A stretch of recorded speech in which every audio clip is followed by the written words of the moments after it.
Most men were cannon fodder. Most of us would have ended up in wars dying for fucking no reason. Damn. Now we don't have to do that. So because we don't have to do that, men think it's okay to just become comfortable now. You're not supposed to be comfortable. You were never evolved to be comfortable. You're supposed to be uncomfortable. Right. And if you make yourself uncomfortable constructively, it's very easy to be anything you want.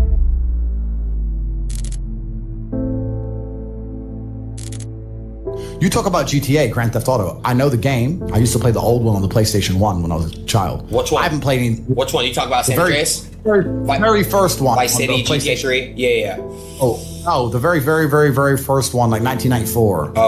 Okay.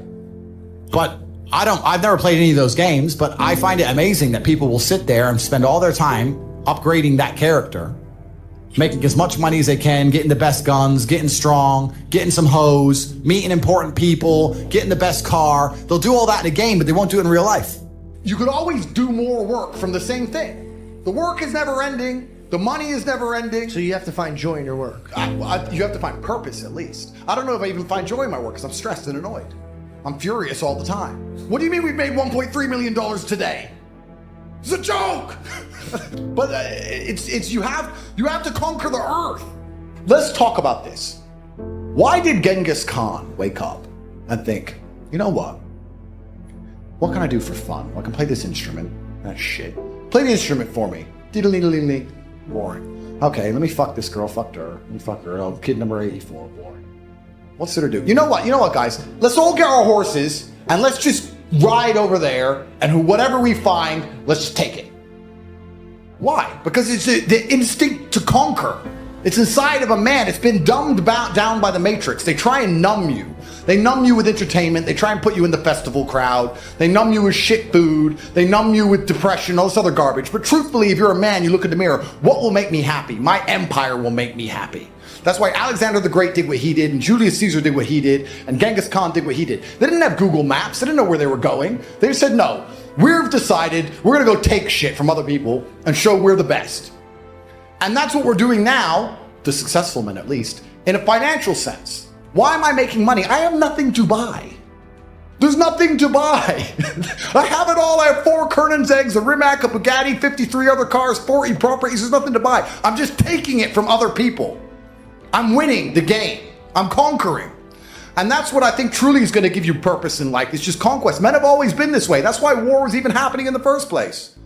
The Mongols raided Vienna. How long does it take to ride from Ulaanbaatar, Mongolia, on a horse to Vienna, Austria, across all of Siberia? And they were still mad enough and bored enough to go, nah, we need that city over there. That's the masculine essence, and it's been numbed down inside of people. Do you think they were ever considering fun at any point during this conquest? Because I don't think they were. The discipline or the resilience to keep it. Easy come, easy go. And God is never going to put you in a position where your blessings become your curse. That's why you're still struggling. That's why you haven't hit your big break yet, because if He gave it to you now, you'd fumble it. Look at your life. If you suddenly had millions in your account today, would you even know what to do with it? You'd think you would, but you wouldn't. You'd make the wrong moves, trust the wrong people, blow money on nonsense, and within a year, you'd be worse off than before.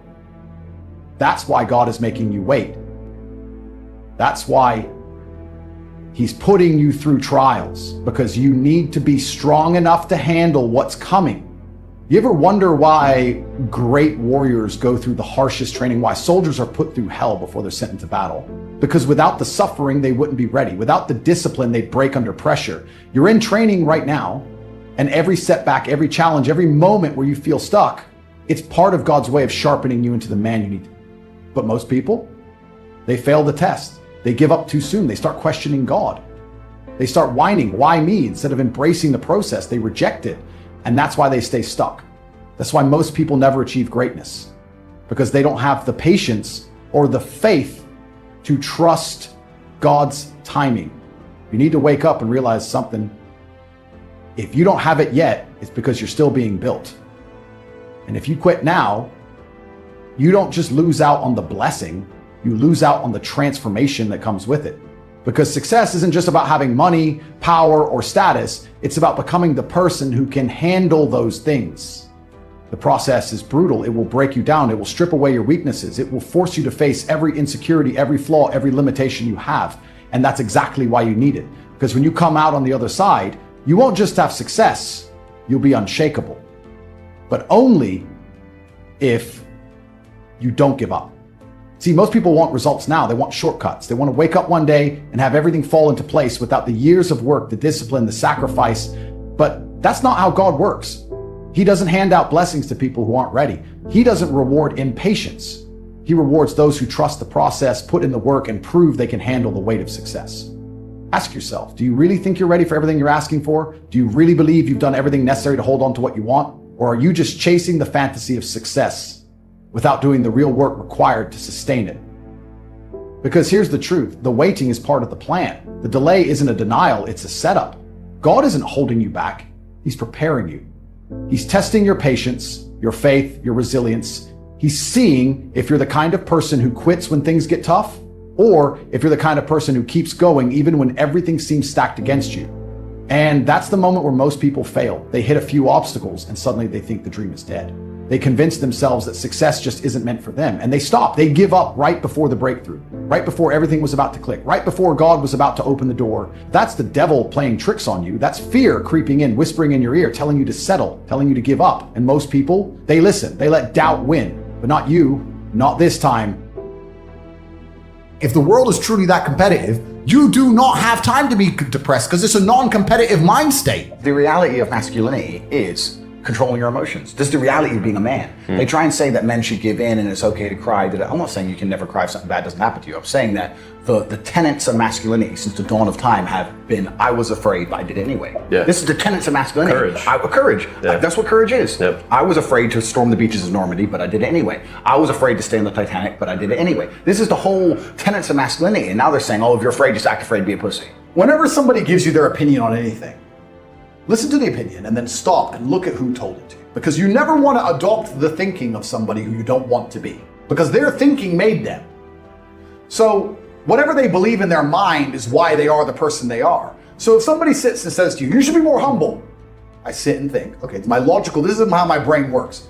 He believes I should be more humble. That's how his mind operates. The closer my mind operates to his mind, the more likely I am to be like him. Who is he? And I'll look at the person who said that to me and say, no, thank you. No, sir, I refuse. Being humble, is that how you got to where you are? Is that how you got? No, you keep humble. I'll keep winning. You can give. Because most people who talk about humble, all they really want is to not be reminded of how they have failed. They don't want me to make it clear to them that they have failed. If you say to yourself, you know what? I'm reading all this shit on Twitter about drop shipping. Will it make money? Will it not? I don't know. But you know what? This weekend, I'm going to start a drop shipping company. If you actually say it, and then you're like, okay, well, I've said it now, so I have to do it. Saturday comes around. Even if you don't want to do it, even if you're not in the mood, whatever. But because you found the motivation to previously say it, and you're not the kind of guy who lies to himself, you're not a coward. Like, I'm not full of shit. I mean what I said. By the end of the play Saturday, you might have a dropshipping company, or you'll at least know more, or you'll at least look into it. You might be making $100 a day. Who knows? It might change your life. So all you have to do is find the motivation to say things. I say to Tristan, yeah, I'm going to go on that train. I'm going to train 5 hours.